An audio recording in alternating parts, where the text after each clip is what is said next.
Ion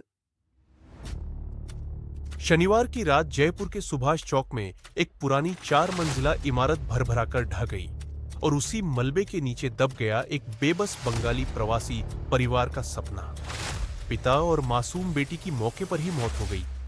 मां गंभीर हालत में एसएमएस अस्पताल में भर्ती है, लेकिन इलाज के लिए भी पैसे मांगे जा रहे हैं। बंगाली समाज का आरोप है, हम प्रवासी हैं, गरीब हैं, इसलिए हमारी कोई सुनवाई नहीं हो रही। क्या ये गुनाह है कि हम बंगाल से आकर यहां मेहनत से जीवन जीना चाहते हैं? इस इमारत को नगर निगम ने पहले ही जर्जर घोषित किया था, फिर भी कोई कार्रवाई क्यों नहीं हुई? क्या सिस्टम सिर्फ हादसे का इंतजार करता है? महापौर कुसुम यादव ने कहा, कार्रवाई होगी, मदद दी जाएगी, लेकिन परिजनों का कहना है अब तक कुछ नहीं हुआ, न मदद न इंसाफ। नेताओं की भूमिका पर सवाल। हादसे के बाद विधायक अमीन कागज, भाजपा के नेता चंद्रमोहन भटवाड़ा सहित कई नेता मौके पर पहुंचे। सबने आश्वासन दिया और चले गए। मदद सिर्फ एक ने की, स्थानीय पार्षद ने। खाने से लेकर रहने तक का इंतजाम उसी ने किया। बाकी सब लोग कैमरों के सामने आए और गायब हो गए। हर साल फाइलों में सैकड़ों जर्जर इमारतें चिन्हित होती हैं, लेकिन कार्रवाई जमीन पर नहीं होती, और जब हादसा हो जाता है तब सब हाथ झाड़ लेते हैं। सवाल वही है, कब जागेगा सिस्टम? कब कार्रवाई पहले होगी, हादसे के बाद नहीं? जयपुर शहर में कल एक हादसा हुआ जिसमें 2 व्यक्तियों की मौत हुई। 7 लोग दबे थे मलबे में, जिनको तत्काल प्रभाव से बचाया गया। वहीं मौजूद स्थानीय पार्षद फारूक ने यहां लगातार अपने प्रयासों से जो भी मदद हुई उस परिवार की। पर सवाल उठता है महापौर का। महापौर ने आगे कल लंबे वादे, बड़े वादे करके तो गई परिवारों से, पर शायद वो दावे खोखले नजर आ रहे हैं, क्योंकि जो परिवार है वो यहाँ मौजूद है, हॉस्पिटल में एसएमएस में भर्ती है, पर परिवार की कोई देखरेख नहीं की जा रही है। निगम के दावों की जो पोल है वो साफ देखने को मिल रही है, क्योंकि निगम ने जो कल वादे किए थे, पहली बात तो ये जो हॉस्पिटल में भर्ती हुए परिवार का ये आरोप है कि वहां पैसे मांगे जा रहे हैं। ये आपदा प्रबंधक की जो कमियां हैं, और ये आपदा वाली जो स्थिति है, आपदा के अंदर ना तो किसी तरह के पैसे लिए जाते और ना ही कोई ऐसे डिमांड की जाती है। एसएमएस के अंदर सीधे सीधे जो 5 व्यक्ति जो एसएमएस में भर्ती हैं उनके ऑपरेशन होने हैं, किसी के लंबे इलाज होने हैं, किसी की टिपिकल कंडीशन है तो उनका इलाज चल रहा है। पर शायद हॉस्पिटल प्रशासन ये भूल गया है, या फिर अधिकारी निगम के ये भूल चुके हैं कि ये आपदा में हुआ हादसा है जिसमें तत्काल प्रभाव से इलाज की जरूरत होती है, ना कि पैसे मांगने की। अब ये बंगाली समाज है, बंगाल से आके अपने पेट पालने के लिए यहाँ पड़े हैं, और अब इस स्थिति में ये कहाँ जाएं? बात करेंगे उन्हीं से, क्योंकि एक व्यक्ति हमारे साथ खड़े हैं जिनके जो भाई था वो खत्म हुआ था, और साथ में उनकी एक बेटी थी वो खत्म हुई थी। उनका दुख हम बांट तो नहीं सकते, पर शायद उनसे बात जरूर करेंगे और उनके दुख दर्द दूर करने की भी हम कोशिश करेंगे। क्या नाम है पहले तो आपका? मेरा नाम रविंदर। रविंदर, भाई खत्म हुआ, आपकी भांजी खत्म, भतीजी खत्म हुई, क्या लग रहा है? कल अधिकारी मौके पे पहुंचे, निगम के भी आए, महापौर भी आए, विधायक भी आए, काफी लोग आए, क्या हुआ? कुछ बताया, कुछ करा उन लोगों ने? उन लोगों ने कुछ नहीं करा, कोई व्यवस्था भी नहीं किया, और कोई व्यवस्था भी नहीं किया। और कल हॉस्पिटल में था, मैं रात 8 बजे गया था, डॉक्टर आया था, डॉक्टर ने पैसे काउंटर में पैसे जमा करने के लिए बोला था, उनके बाद यहाँ पर हॉस्पिटल वालों ने पैसे जमा करने की? डॉक्टर साहब ने कहा था। कितने पैसे जमा करने की कहा? वो पैसे के बारे में कुछ नहीं बताया, पैसे जमा कर ऐसे बोल के चला गया। तो मतलब जब तक इलाज नहीं होगा जब तक आप पैसे जमा नहीं करोगे? हाँ, गेट पास बनाने के लिए 100 रुपए लिया। बड़े शर्म की बात है कि आजकल जिस तरीके से एक इंसानियत को मारकर हम कहाँ जा रहे हैं।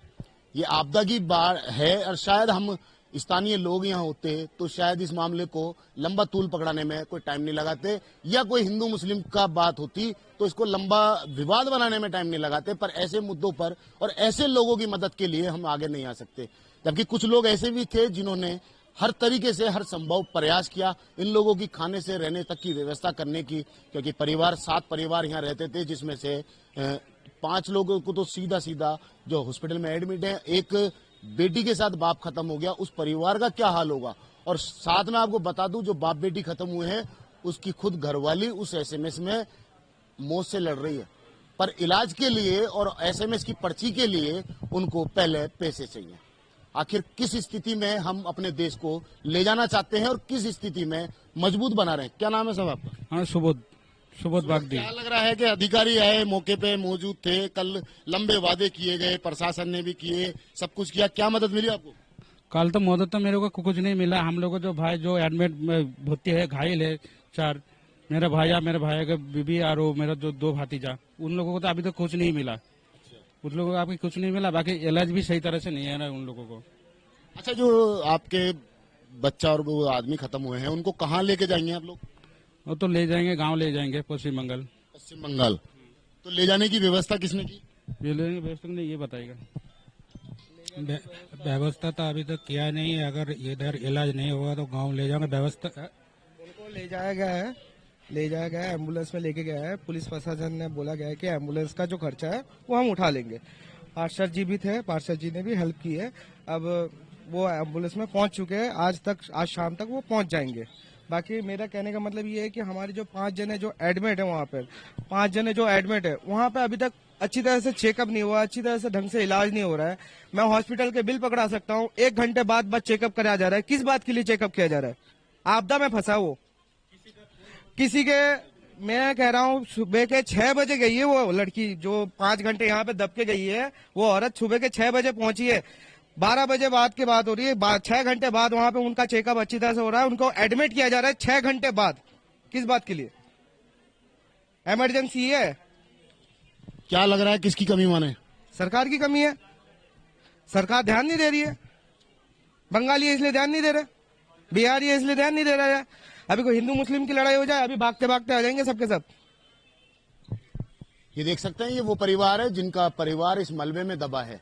ये आज अपने दुखों के साथ यहाँ खड़े हैं और शायद इसलिए खड़े हैं। तो बिल भी हम पकड़ा, जो जांचे की बिल है ना, बिल भी हम पकड़ा सकते हैं। मेरे भाई उधर, मेरा भाई कल सुबह के 4 बजे से लेकर मेरा भाई उधर था।